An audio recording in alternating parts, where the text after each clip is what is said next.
Shalom, shalom, frères et sœurs en Yasha, c'est le Jonim. J'espère que vous allez bien. J'espère que le Créateur vous bénisse. Plaise au Créateur d'assister, de guérir, de délivrer des frères et des sœurs qui passent par des choses difficiles. Ça peut être la maladie, ça peut être d'autres choses. Euh, Aujourd'hui, je voulais vous parler d'autre chose, ok?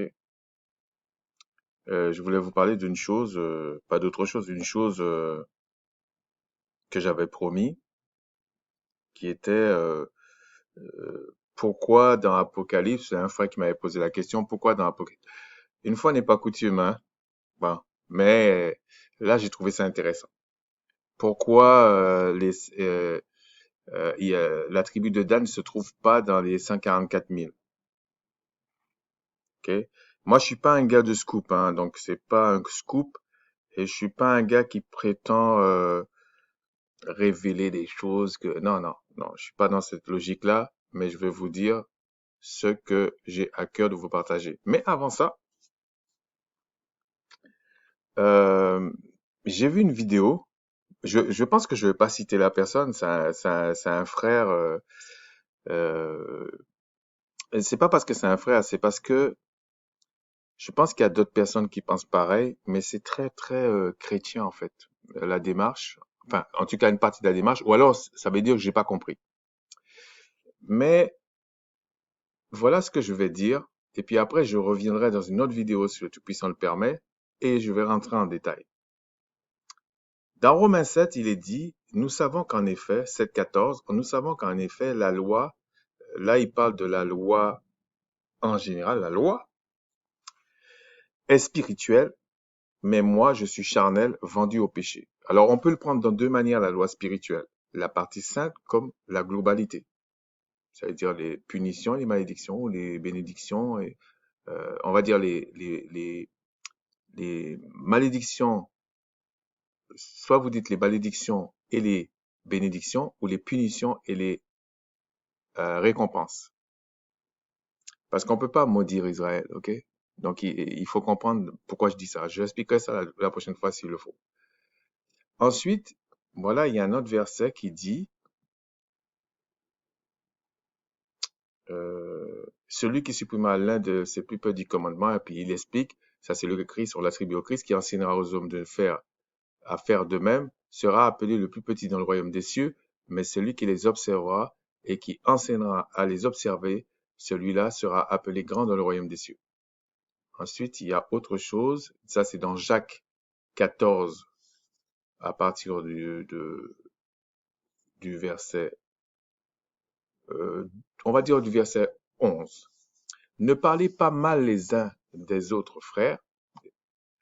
Celui qui parle mal d'un frère ou qui juge son frère parle mal de la loi et juge la loi. En fait, c'est celui qui condamne son frère. Okay?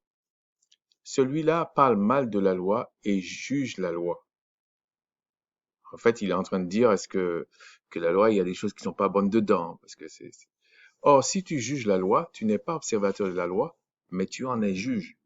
Et attention, là, c'est la souveraineté du Créateur qu'on est en train de toucher. Et là, il dit ensuite, un seul est législateur et juge. C'est celui qui peut sauver et perdre. Mais toi, qui es-tu qui condamne ton prochain? Faut savoir que ton prochain, c'est ton frère, ok? Et puis après, il explique, c'est pour ça qu'il dit après, si tu vas faire quelque chose ou pas, ben, il faut dire si le Créateur le permet. Ok? C'est pas toi qui décides des choses en fait, comme tu veux. Pourquoi je dis ça? C'est parce que j'ai entendu quelque chose. Peut-être que j'ai mal compris. Ok? Peut-être que j'ai mal compris. Et je vais vous expliquer ça la prochaine fois.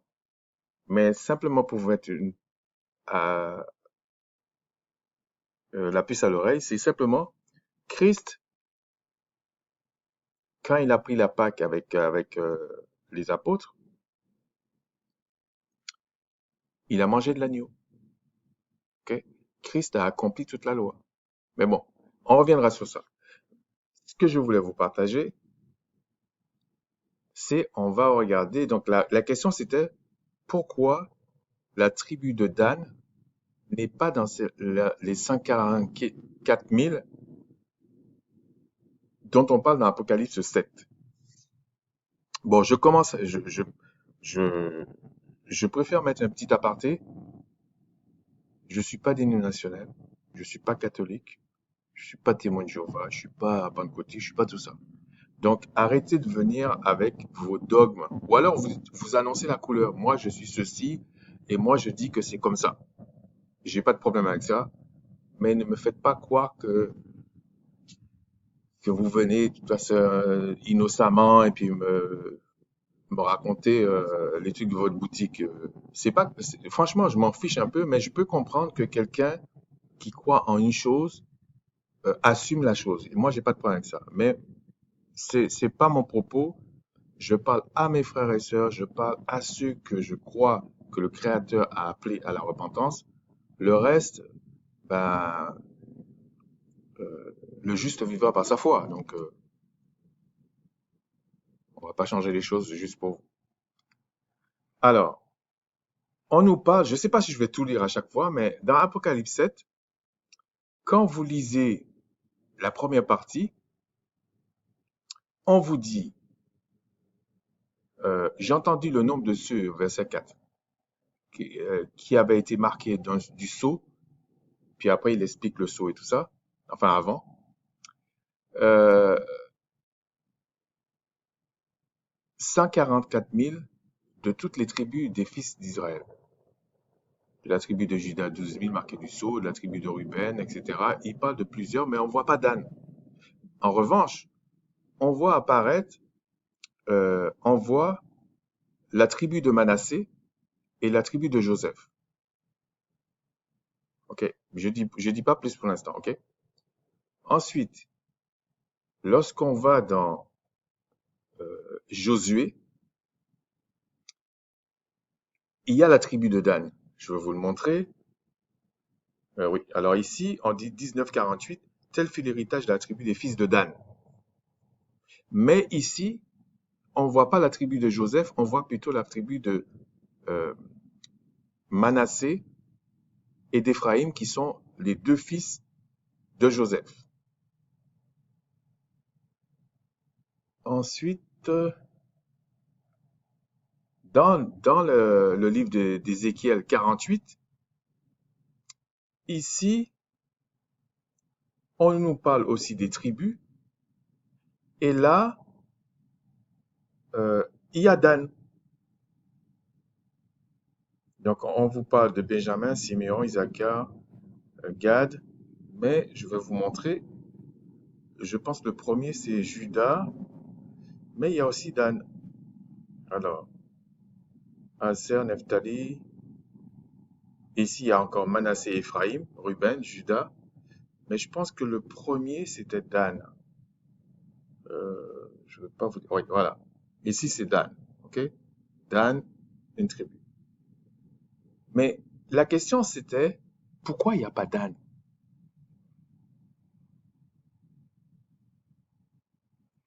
Je vais encore faire une petite révision là, attendez, une petite récap. Selon l'ordre d'Aaron, parce que si vous voulez, l'ordre d'Aaron a perduré jusqu'à Christ.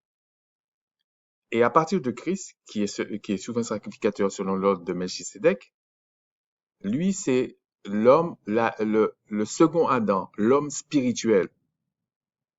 Et l'homme spirituel ne s'absout pas de la loi, puisque la loi, elle est spirituelle. C'est que, tout simplement, c'est comme un enfant qui est bien éduqué. On va prendre comme ça, un enfant qui est bien éduqué dans le sens où il va, je sais pas, qu'est-ce qu'on peut dire? Il va, par exemple, s'il va dans l'autobus, on va prendre comme ça. Maintenant, quelqu'un qui est bien éduqué, s'il va dans l'autobus, et puis il voit quelqu'un vraiment qui est âgé, qui monte dans l'autobus, et puis il lui cède la place. Ou une femme enceinte, ou je sais pas, il laisse la place. OK? Et puis il y en a un autre qui est pas éduqué dans ce sens. Donc pour lui, chacun paye son ticket, ou chacun a son abonnement. La personne âgée crève, La dame qui est enceinte quasiment à 8 mois, elle crève, genre, on s'en fout. Chacun pour sa pomme parce que chacun a payé. Bon.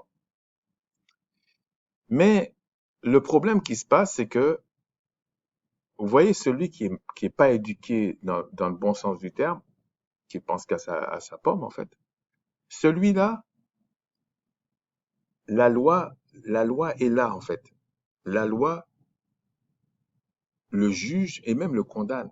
Parce que c'est- il fait quelque chose de mal. Mais l'autre qui est éduqué dans le sens pour lui, c'est tout à fait normal. Lui, c'est même, ça le fatigue même pas. Il se lève tout de suite, il laisse la place. Peut-être même la personne qui est âgée n'a même pas vu. Il appelle au fond de l'autobus ou n'importe où, il dit, venez, venez, prenez ma place. Parce que pour lui, c'est normal. OK? Donc, celui qui marche selon l'ordre de Melchisédek, qui est né de nouveau, qui est, qui est, qui est, qui a le fruit de l'esprit, pour lui, c'est normal. Mais c'est pas que la loi n'existe plus. La loi, c'est par la loi qu'on comprend que la personne qui se lève pas, que la personne qui laisse pas sa place à la personne âgée ou à la femme vraiment enceinte et tout, euh, ou même à un enfant, en fait. Celui-là, en fait, là, il comprend euh, que la loi, elle est là, il comprend qu'il fait mal. C'est simplement ça. Il comprend qu'il fait mal. Il comprend qu'il y a une loi qui est là, qui lui fait comprendre ce que tu es en train de faire est mal. Sinon, il ne saurait pas. Et même l'autre qui fait le bien, là, il n'aurait pas su s'il n'y avait pas la loi. Si ses parents ne lui avaient pas éduqué selon la loi. OK? Donc, la loi est toujours là. Bien sûr, s'il monte jamais dans l'autobus, ni l'un ni l'autre, ben, tu auras l'impression que la loi n'existe pas. C'est pas dans la rue que tu vas dire, ah, mon ticket, il y a une place dans la rue, prenez ma place. On va dire, mais il est un peu déboussolé. Donc, c'est dans ce sens que Christ disait que, en fait, l'homme et la femme, après la résurrection, il n'y aura pas de mariage. OK? Mais euh, je ne veux pas empiéter sur l'autre sujet, mais c'est simplement pour dire que la loi est toujours là. C'est pour ça qu'il y a l'ordre. Quand on dit un ordre, c'est une façon de faire. Et je vous dis, depuis Adam, il y a des ordres. C'est pas parce que c'est pas écrit. Il y a des ordres, il y a des manières de faire. Le Créateur va jamais te dire fais quelque chose sans te dire, sans t'expliquer comment il faut faire. Même le temple, il a inspiré son peuple pour comment bâtir, il a donné un modèle, comment bâtir le temple. Il va jamais te laisser sans avoir un ordre, une façon de faire. Bon. Si on regarde dans Josué ici, bon, vous pourrez aller vérifier hein, dans Josué à partir du 14, je pense.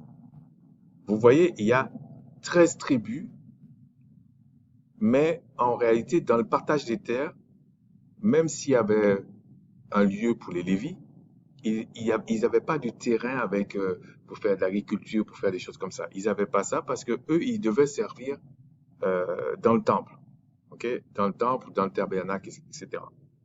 Donc, c'est pour ça que vous en trouvez 13, mais Dan est là, ok, la tribu de Dan est là. Quand vous regardez dans Ézéchiel 48, Dan est toujours là, mais vous voyez, bon, j'en ai mis 13 simplement pour montrer que Lévi ne faisait pas partie n'avait pas un héritage terrestre. Écoutez bien, un héritage terrestre.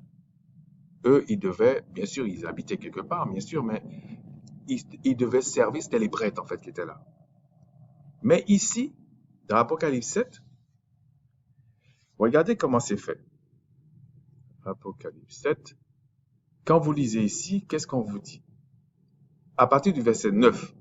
Après cela, je regardais, et voici, il y avait une grande foule que personne ne pouvait compter, de toute nation, de toute tribu, de tout peuple et de toute langue, qui se tenaient devant le trône et devant l'agneau, revêtus des robes blanches et des palmes dans leurs mains. Et puis ils criaient d'une voix forte et tout ça. Et on vous dit, ils n'auront plus faim à la fin, ils n'auront plus soif. Donc ils sont sauvés, ceux-là. Pourtant, le Christ dit, large sera la porte qui mène à la perdition, et étroite sera la porte, et étroite est la porte et peu vont trouver la porte étroite, en fait. Mais quand on dit, prenons la chose sur plusieurs siècles, plusieurs générations. Quand on dit un reste va être sauvé, ça veut dire qu'il y a peut-être des générations, il n'y a pas grand monde, en fait. Mais quand on va regarder à la fin, on aura l'impression que c'est une multitude. Mais par rapport à tous ceux qui devaient être sauvés dans chaque siècle ou dans chaque génération, bon, je vais expliquer autrement. Par exemple, admettons, vous prenez 10 siècles. Prends un exemple, hein, 10 siècles. Et sur chaque siècle, il y a 100 millions de personnes. Ouais, on va dire 10 000 par 100, ça fait 100 000.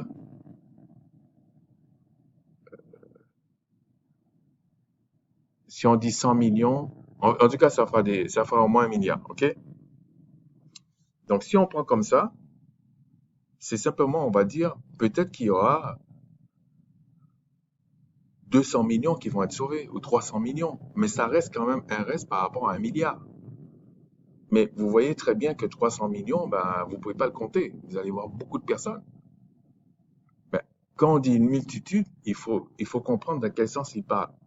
Et dans cette multitude, il y aura des étrangers aussi qui craignent le Créateur.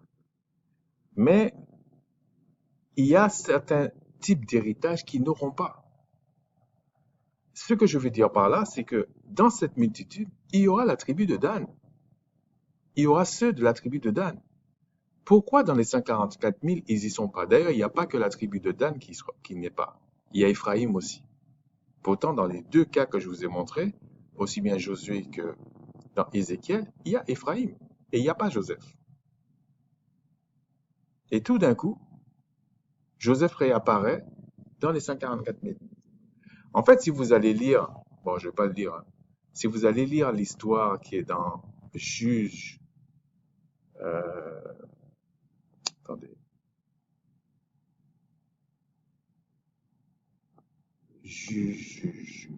où est-ce que j'ai mis ça? Ouais, Juge 17 et 18. Vous allez voir ils ont commis un péché, ces deux tribus-là. Vraiment, c'était l'idolâtrie. C'était un peu fort. Ok? C'est pas un peu fort, c'était fort. Et ça peut expliquer pourquoi Éphraïm euh, ne s'est pas retrouvé dans les 54 000, ni Dan. Ok? Il y a sûrement d'autres choses qu'ils ont fait, comme par exemple, on vous dit que c'est Éphraïm qui s'est retrouvé en Assyrie, etc. Même s'il y avait d'autres tribus avec, il y a des péchés qui ont été commis, ok? Mais dans Juge, on voit vraiment, ça a touché au culte, au point de corrompre même quelque part un Lévi. Donc, c'est assez important ça. Mais l'autre chose que je voulais vous montrer, attendez, est-ce que je l'ai toujours? Ouais, je l'ai toujours. Ici, ici, quand vous regardez, ça c'est, on va dire, le cœur du temple. Ça peut être le temple ou le tabernacle. Là, c'était plus facile pour moi de regarder les tentes d'assignation et tout ça. La tente d'assignation quand ils étaient dans le désert et tout ça. Mais en réalité, le temple reflète la même chose. Et dans cette partie dans le temple, en fait, ou le tabernacle, il y a, on va dire, il y a trois parties, mais il y a deux parties qui m'intéressent. Le lieu saint et le lieu très saint ou le saint des saints, comme ici ils disent le saint des saints. Pourquoi? Parce que ici, dans le lieu saint, pour ceux qui ne savent pas, hein, les Lévites qui avaient été choisis, parce que c'était pas tous les Lévites qui entraient là, mais les Lévites qui avaient été choisis, c'est-à-dire ils n'avaient pas d'infirmité, c'était pas tous les Lévites. En tout cas, les Lévites qu'on avait choisis, c'était souvent la descendance d'Aaron. Vous voyez que tout le monde, parmi les Lévites, ne sont pas la descendance d'Aaron. Ok? Et donc, mais ceux qui étaient de la descendance d'Aaron et qui remplissaient les conditions servaient dans le temple. Mais par contre, tous les Lévites, eux, ils n'avaient pas d'héritage euh, euh, de la terre. Alors les gens vont dire, ouais, mais ils avaient des maisons. Oui, des maisons, mais ils avaient pas les héritages pour avoir les champs, pour cultiver, etc. C'était pas leur boulot, ça. D'ailleurs, ils se retrouvaient pas, ils étaient pas forcément dans la société civile, ils étaient dans le cultuel, dans le culte. Et parmi eux, il y en avait un, dont le premier qui était Aaron, qui rentrait dans le lieu très saint ou dans le saint des saints une fois par an. Et il était à l'image du Christ. Parce que même si on dit qu'on a un accès au trône de la grâce, oui, on a un accès au trône de la grâce, mais il n'y a que Christ qui peut rentrer dans ce lieu-là. Pas nous, ok? Pas nous. Et quand Christ rentre là, vous voyez bien qu'il a quand même les 12 tribus d'Israël, ok? Mais il faut comprendre que les 12 tribus d'Israël que le souverain sacrificateur avait à ce moment-là, c'était clair, il y avait Dan dedans. Mais là, on va pas, ça c'est dans l'ordre d'Aaron. Maintenant, on est dans l'ordre de Melchisédek. Le Créateur a sévi parce que la loi, elle est là. C'est comme ça. Alors, il y en a qui vont dire, oui, mais il avait prévu ça. Oui, on est d'accord, puisque il y a rien qui étonne le Créateur, en fait. OK? Mais c'est pas l'objet, parce que sinon, ça va me faire entrer dans la prédestination, ça va être encore trop long. Ce que je veux dire par là, c'est que quand on dit, approchez-vous du Créateur, approchez-vous, vous êtes des enfants du Créateur. Ah non, tout le monde ne s'approche pas comme ça. Je vais vous donner un autre exemple. Quand dans Job, on dit que le diable a été accusé, Job, devant le trône du Créateur. Mais c'est pas, il y a devant trône et devant trône, hein. C'est-à-dire que si on dit qu'il y a un temple dans les cieux, parce que ce temple-là, c'est une image des choses. Et on vous dit que celui qui est né du Créateur, il ne pêche pas. Mais comment ça se fait qu'il y a le diable qui a péché et on appelle ça, et un quart des anges. Alors il y en a pour s'échapper, ils vont dire, non, ils n'ont pas été engendrés, ils ont été créés. C'est peut-être pour ça qu'ils sont dans cette situation-là. Mais là, je le laisse avec leur conscience. En réalité, c'est que le diable, lui, il peut pas rentrer là. C'est un peu comme disait, je pense que c'est le roi Salomon qui dit, si un étranger vient et demande de l'exaucer pour quelque chose, bien sûr quelque chose qui est selon la volonté du Créateur, il dit exauce-le. Et le Créateur avait accepté sa requête. Mais cet étranger-là, il peut pas rentrer là où rentrent les Israélites. Il peut même pas aller dans les parvis extérieurs. Il peut pas rentrer n'importe comment comme ça. Non. Et il fallait déjà, donc ça veut dire, il peut pas avoir le même héritage. Il peut pas. C'est comme ça. Et le diable, c'était pareil. Il est déchu. Il peut pas venir là comme ça. Il est déchu, c'est comme ça. Il était même pire que l'étranger, qui obéissait à la loi. Lui, on le regardait comme quelqu'un du monde, un païen, un publicain, mais quelqu'un qui a rejeté la loi. Parce qu'un païen, dans le sens des Écritures, c'était un Israélite qui a rejeté la loi. Et on dit, regardez-le comme un païen ou un publicain. Et un publicain. Donc, c'est pas, il faut pas regarder les choses comme un peu les chrétiens, les catholiques, là. C'est pas comme ça, les Écritures. Donc, tout ça pour vous dire que c'était pas tout Israël qui rentrait dans le lieu saint, et c'était un seul qui rentrait dans le lieu très saint. Donc quand Christ, on vous dit, Christ, il est rentré dans le vrai temple. Là où il est rentré, nous, on peut pas rentrer. Parce que c'est lui seul le souverain sacrificateur, selon l'ordre de Melchisedec. Vous comprenez? Donc, si on revient à ce qui est dit dans Apocalypse 7, les 144 000, c'est ceux qui vont rentrer dans le lieu saint. C'est des prêtres. Et comme euh, Éphraïm et puis Dan avaient péché, On les a remplacés par Joseph et Manassé. Mais il faut pas comprendre la même chose avec le partage de la terre sur la terre. Ça, c'est dans le vrai temple. Et c'est pour ça qu'ils ont ce sceau-là. Mais en réalité, quand on regarde dans Apocalypse 20, est-ce que c'est là que j'ai vu ça? Oui. Quiconque, 20:15, quiconque ne fut pas trouvé écrit dans le livre de vie fut jeté dans les temps de feu. Ça veut dire que même la multitude qui va être, qu'on voit ici, dans Apocalypse 7, on vous dit, ils n'auront plus faim ni soif, et le soleil ne les frappera plus, ni aucune chaleur. Car c'est l'agneau qui c'est l'agneau qui est au milieu du trône, les paîtra et les conduira aux sources de l'eau de la vie, et le Tout-Puissant essuiera toute larme de leurs yeux. Mais ça, il y a aussi la multitude là. OK? Alors, moi, je vous dis ce que je crois. C'est sûr qu'il y aura pas plus d'étrangers que d'Israélites. C'est pas possible.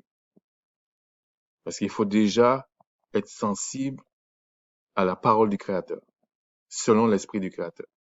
Et le Créateur a envoyé Christ d'abord pour la maison d'Israël. Donc, si vous voulez, il fait grâce à qui il veut, c'est vrai. Mais en général, ça va être des Israélites. Pourquoi je vous ai dit ça ici? C'est parce que quand il parle du sceau qu'il a mis sur les 144 000, si on prend comme ça, c'est un sceau particulier. Ce sont des prêtres. OK? Et donc, dans Apocalypse 20, quand il parle des temps de feu, c'est pas comme les catholiques et tout ça. J'ai eu une discussion comme ça avec un frère. C'est pas ça qui est là. Vous voyez un forgeron, quand il va fondre, par exemple, il y a une épée ou il y a n'importe quoi là, ils font ça. Ils font tout le métal.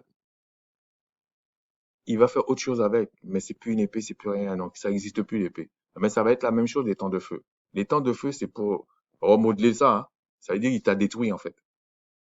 Si t'étais une épée ou n'importe quoi, on te met dans le feu, là, puis ça le redevient une sorte de, comme la lave, en fait. Ça a pas de forme, c'est fini. Donc, tu redeviens néant. C'est comme ça. C'est une image. Donc, pour résumer, j'avais pris d'autres passages pour expliquer. Ah oui, et l'idée du livre de vie, ça existait déjà dans l'Ancienne Alliance, hein. Je le dis c'est juste comme ça. Par exemple, vous prenez 69-20, le psaume, c'était le roi David qui disait, à cause de ses ennemis, il disait qu'il soit effacé du livre de vie et qu'il ne soit point inscrit avec les justes. Donc, parce que je ne veux pas prendre trop de temps avec ça, pourquoi j'avais été dans... Ça, c'était Apocalypse 21. Ah oui, c'était simplement pour expliquer que dans la ville qui descendait, il y avait effectivement encore, on vous dit la muraille, verset 14, Apocalypse 21, verset 14, la muraille de la ville avait 12 fondements et sur eux les 12 noms des 12 apôtres de l'agneau. Et une fois, j'avais fait une vidéo sur ça, mais je ne vais pas rentrer dans les détails. C'est simplement, dans les 12 portes, on vous dit, verset 12, il y avait 12 portes et sur les 12 portes, 12 anges, etc. C'est pour ça que je vous dis, et des noms écrits, ceux des 12 tribus des fils d'Israël. Ceux des 12 tribus des fils d'Israël. Là encore, il ne faut pas tout mélanger avec Apocalypse 7. Mais c'est pas l'objet, c'est simplement pour vous expliquer que ces 144 000 qui seront là, c'est simplement des prêtres. Parce que, comme l'apôtre Paul dit, à la résurrection des morts, chacun aura un corps spirituel. Il va, il va ressusciter selon un rang que le Créateur lui donne. Et il y a une petite idée sur ça dans Daniel, où Daniel dit ceux qui enseignant et qui enseignent à faire le bien selon la loi, etc., selon l'esprit du Créateur, mais c'est le Créateur qui les choisit, évidemment. Mais ceux-là, ils seront comme des étoiles. Voilà. Donc, c'est simplement ça. C'est pas que Dan sera plus là du tout, c'est pas ça. Et parce que il faut pas mélanger ce qu'on va donner sur la terre et ce qui est le service spirituel. Parce que la terre va pas être détruite, elle va être restaurée, en fait. Ce que le Créateur a fait est parfait. La seule chose que le Créateur va détruire, c'est ceux qui se sont rebellés contre lui, qui ont fait des choses pour contester son œuvre. La terre n'a pas fait quelque chose pour contester son œuvre. Donc, la terre sera pas détruite. Ce qui va être détruit, c'est les adversaires et puis tous ceux qui ont suivi l'adversaire, en fait. Voilà. Donc, c'est simplement ça. Il faut garder à l'idée que quand le Créateur veut sauver, c'est pour que tu sois utile, parce qu'il dit, Christ dit, ce que les créateurs cherchent, ce sont des adorateurs en esprit et en vérité. Euh, dans le mot adorateur, il y a l'idée du culte. Alors, il y a différentes tâches que le créateur va donner à chacun, puisqu'il dit il y a des vases. Quand on vous dit il y a des vases nobles et des vases qui sont pas utiles, dans les vases nobles, il y a quand même une hiérarchie, hein. C'est pas que tout le monde a fait la même chose. C'est jamais comme ça. Donc, c'est pour ça que, bon, il y a plein de choses comme ça dans les Écritures où les gens font des copier-coller, des concordances n'importe comment, et ils n'arrivent pas à décortiquer les choses. Mais il faut dire aussi que c'est le créateur qui explique les choses, en fait. Nous, on est rien en réalité. Ok. On n'est rien du tout. On n'est rien de nous-mêmes, en tout cas. Parce qu'après, il faut pas s'auto-flageller, hein. Si le créateur t'a sauvé et t'a dit, voilà, t'es mon fils, ou t'es ma fille, t'as pas à t'auto-flageller. C'est pas ça. Il faut être humble, c'est tout.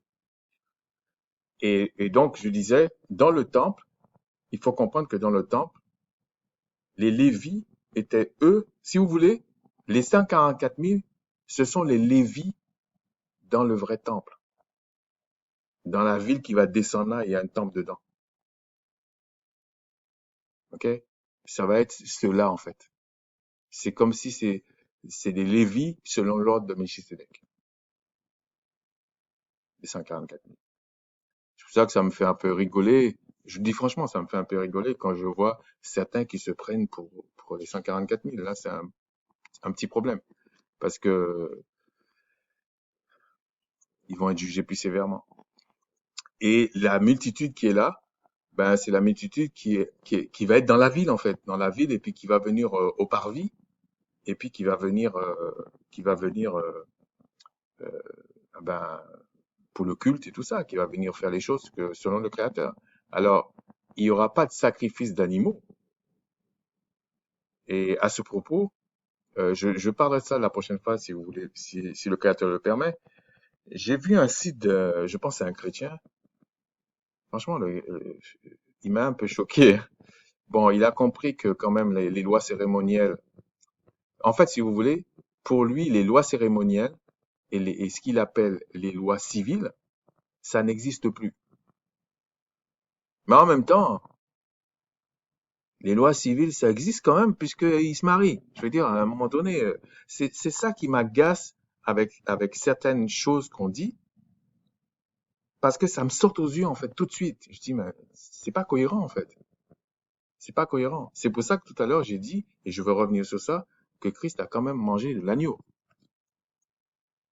Donc, Christ n'a pas péché pourtant. Bon, ça c'est un petit détail, mais je vais revenir en détail dessus, ok? Donc, je disais, pour finir vraiment cette fois-ci, parce que ça me passionne en fait, je vous assure. Euh, dans ce passage-là, quand vous allez le relire, essayez de vous imaginer comment vivait Israël antique. Essayez de vous imaginer ça et essayez de comprendre que Christ est venu sauver pour justement que le service dans le temple au niveau des humains soit restauré. Ok? Et sur la terre, c'est une image des choses célestes. Et on vous dit que Christ, c'est lui le souverain sacrificateur selon l'ordre de Melchisédek. Il est rentré une fois. Il est rentré une fois pour le pardon des péchés. Mais il a un libre accès à ça. Sur la terre, c'était une image des choses. Donc, faut pas calquer le truc comme ça. C'est la terre qui a une image du ciel, c'est pas le ciel qui a une image de la terre. Donc, oui, effectivement, il rentrait à chaque fois pour un service particulier, pour le pardon des péchés. Mais Christ euh, a le pouvoir de rentrer là. C'est pour ça qu'il vous dit que personne n'a vu le Créateur, si ce n'est le Fils de l'homme qui était dans le ciel. Mais Christ ne ment pas quand il dit ça. Et je vous dis, il n'a pas vu le Créateur à 100%, sinon il va mourir. Parce qu'il dit, vous ne pouvez pas voir le Créateur et vivre. Il ment pas. La parole ne ment pas, en fait. Donc, sur ce, c'est simplement ça. Plaise au Créateur de se glorifier, de s'élever et de convaincre, parce que moi, je convainc personne, ça, j'ai pas le pouvoir, hein, de convaincre, de nous conduire et aussi de confondre nos ennemis. Shalom.